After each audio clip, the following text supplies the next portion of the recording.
Oh, and that's a brilliant effort. And they've turned it right around.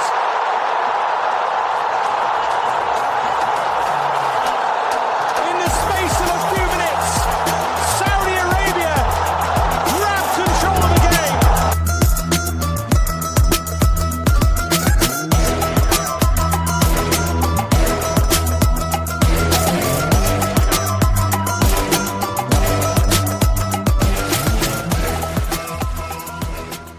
Welcome to the latest edition of Dawri, of course, the Saudi football podcast by Arab News. As we head into the second international break of the season, it's come around really quickly. Plenty to look back on, though, in the Saudi Pro League as the champions continue to go from strength to strength.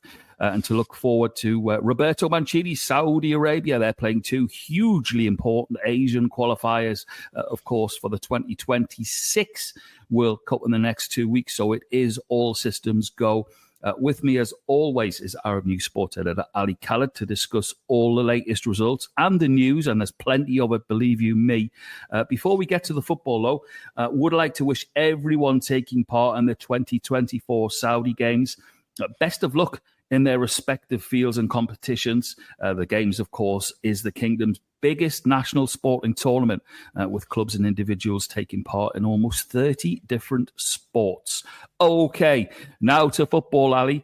6 rounds in to the 2024-25 SPL season, and it looks like there is a very familiar story emerging. Hi, Peter. Good to have you back, and thanks for a great intro.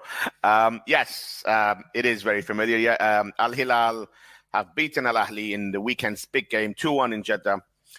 They were a goal down and came back in the second half to win 2-1. To maintain a perfect start to the season, 6 wins out of 6. Both goals, again, from Alexander Mitrovic, who cannot stop scoring.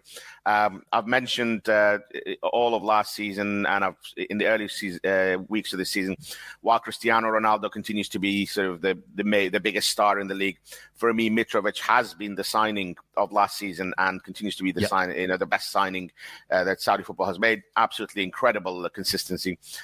We must sound like a broken record talking about Al-Hilal every week here, Peter.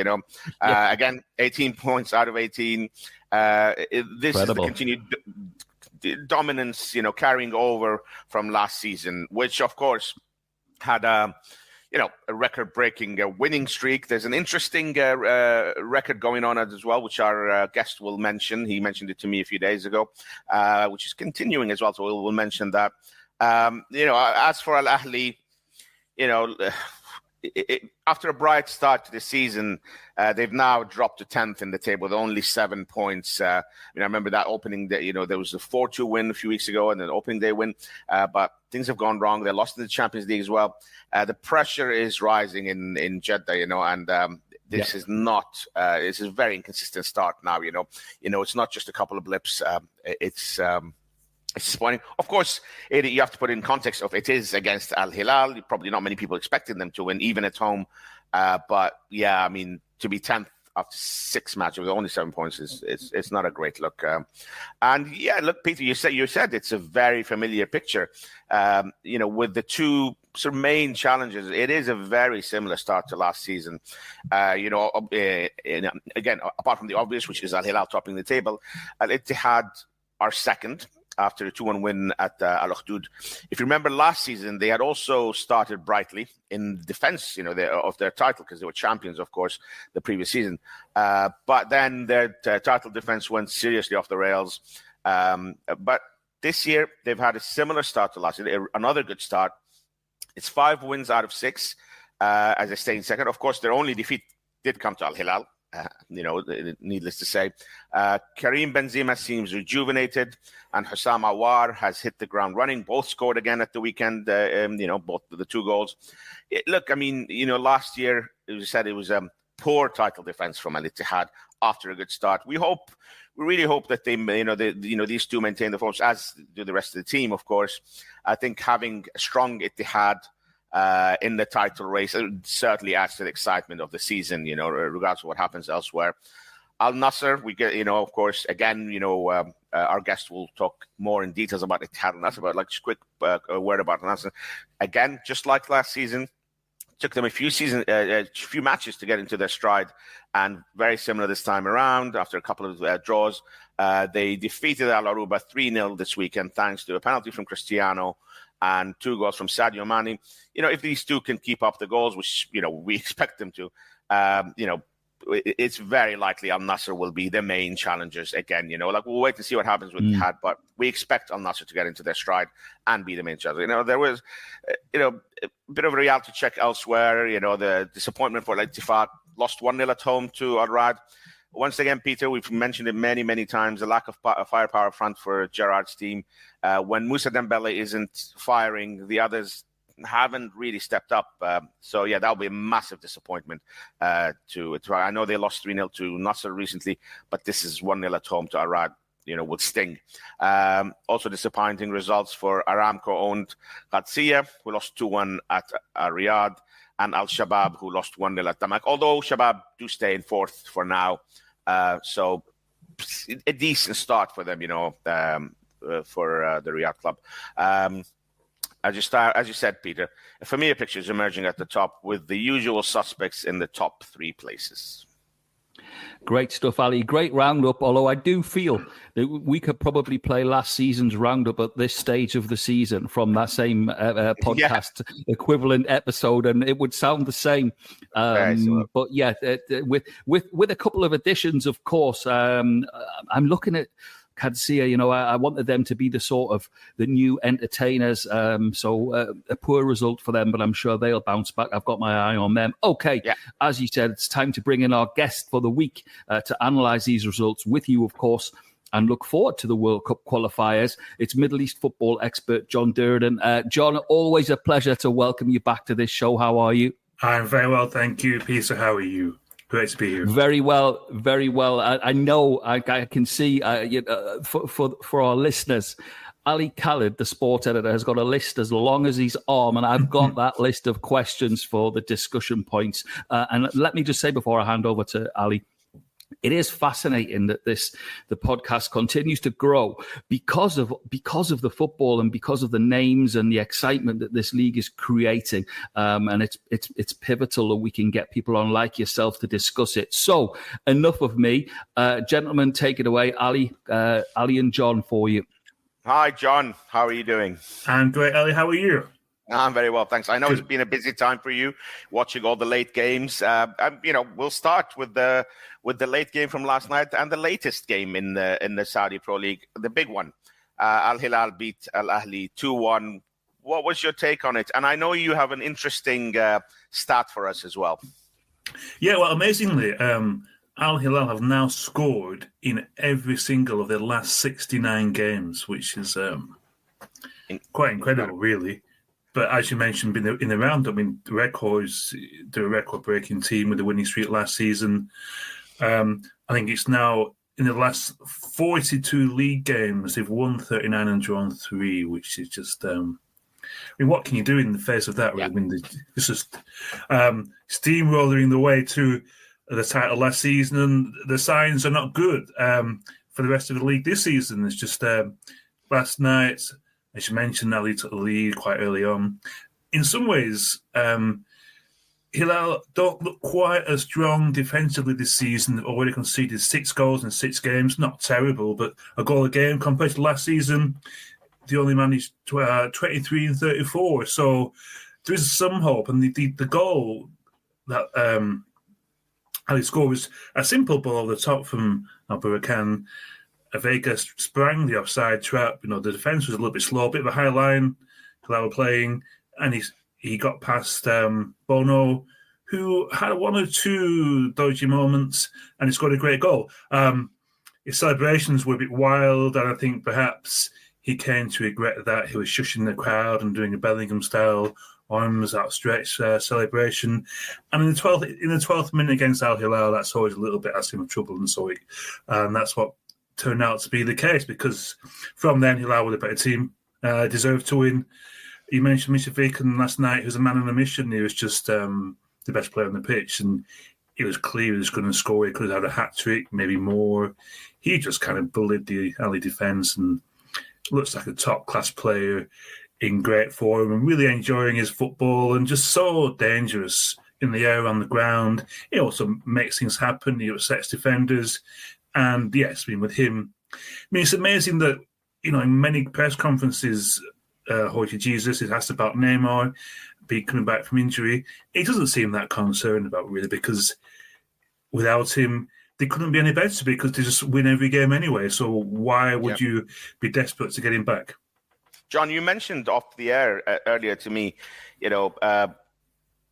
Al-Ahly almost scored too early, as you said, like wild celebrations, a bit too early for them. And it's a bit of a cliche against like the top teams if you score too early, but very pragmatically also, it just gives them a lot of time. And Al-Hilal always seem to have a solution. Even when they're playing badly, they always seem to find a solution. And with Mitrovic, as you mentioned. Yeah, and also last season, they signed Renan Lodi and as fullback, and people were not so impressed with him last time around. He struggled a bit to fit in, but this season has been amazing. Some of his balls into box last night was just world class.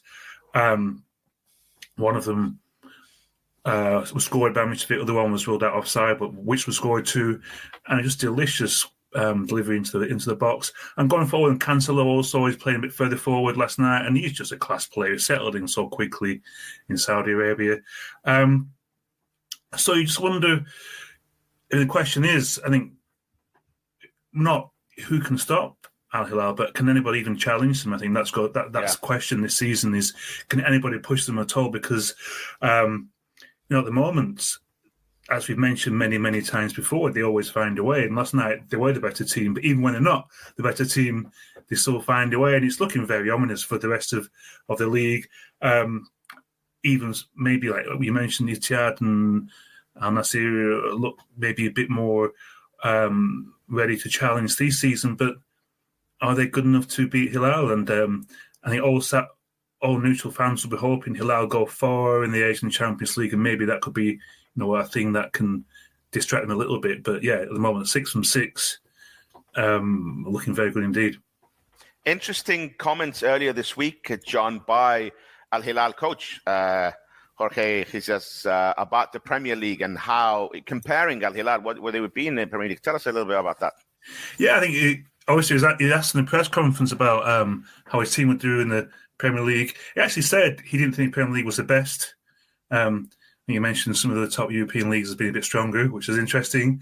But yeah, he was kind of saying we could finish in the top 5 in the big leagues of Europe, which would be even above Newcastle, I think, which would be a shock to some fans. But I think finishing in the top 5, I think, is optimistic because I talk about the strength in depth. I think Al don't have compared to some of the big European teams. But certainly in a one-off game, they can give anybody a decent test.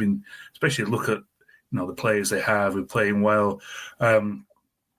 Last night wasn't the best defensive performance, but you got Koulibaly in the centre defence, who's just immense. Al-Billy, he didn't have his best game last night, but that partnership in the central defence has been very, very impressive.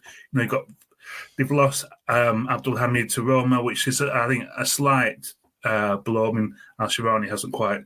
The fullbacks haven't quite managed to fill that gap, but got Neves and Milinkovic-Savic again. There's 7 or 8 out of 10 every week.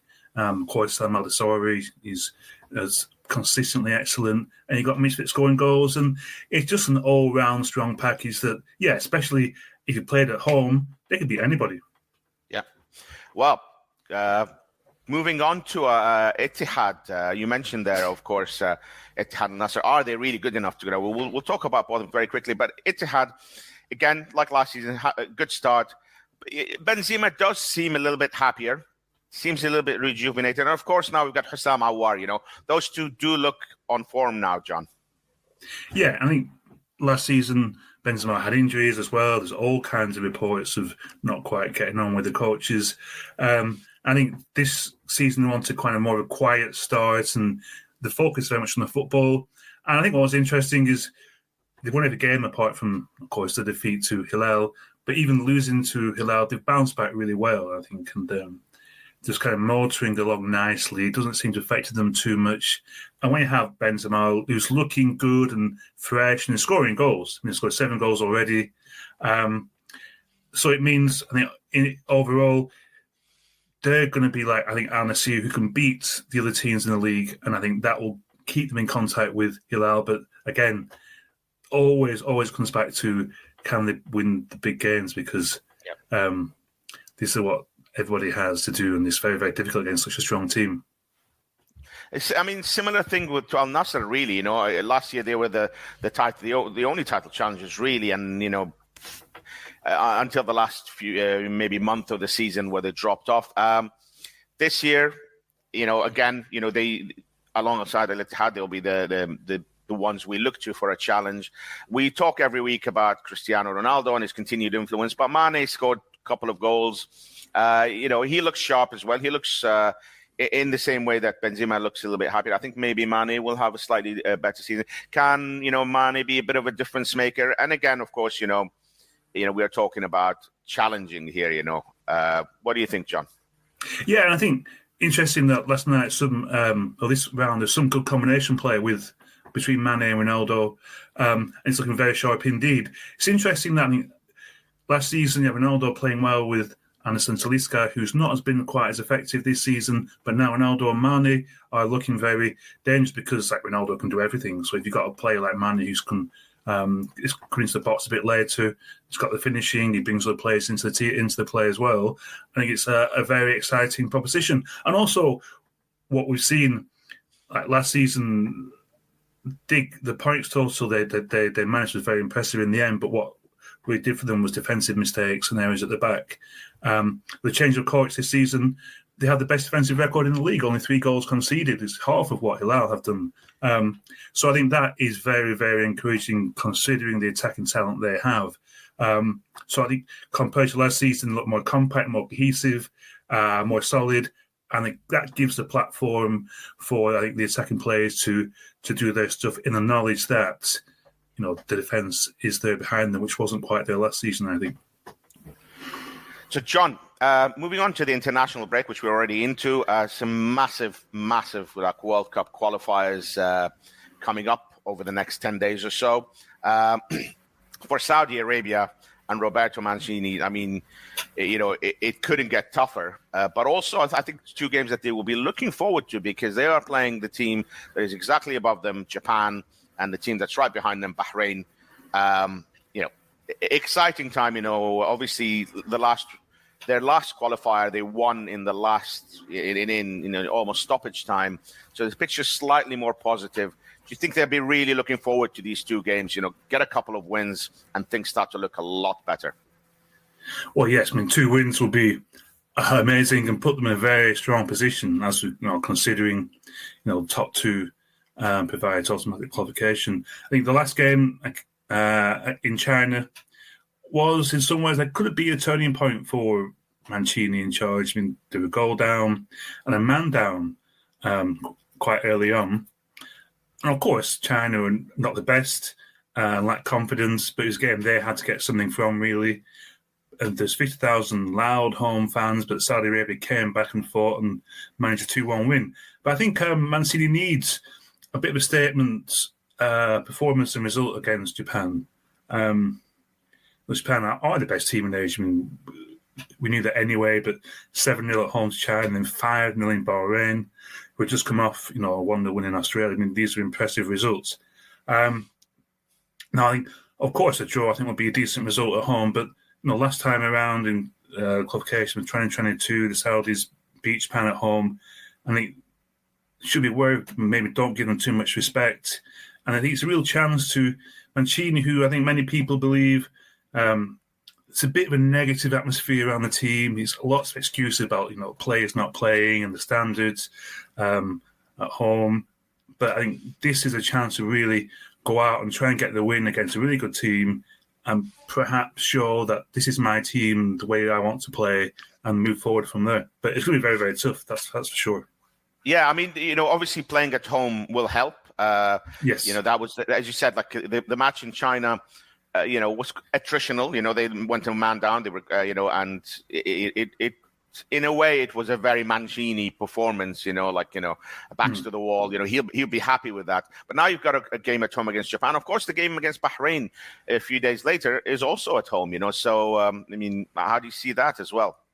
Well, yeah, I think a lot of that depends on what happens in the meantime. I think if I was Mancini, I think 4 points from these two games would be good.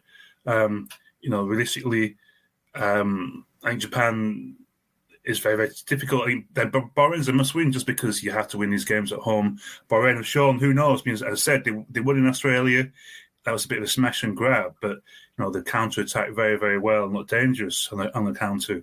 But then they lost 5-0 at home to Japan. So I think Saudi Arabia has to be wary, but this is an opposition they know very, very well.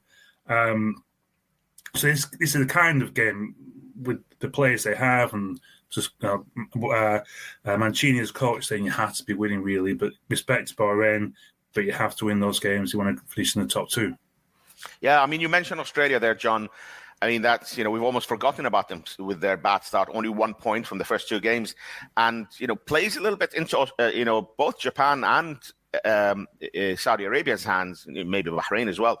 If we still consider Australia like one of the top teams, of course, which they should be, is that Japan and Australia play each other the same day as Saudi, host Bahrain. So like somebody will drop points there.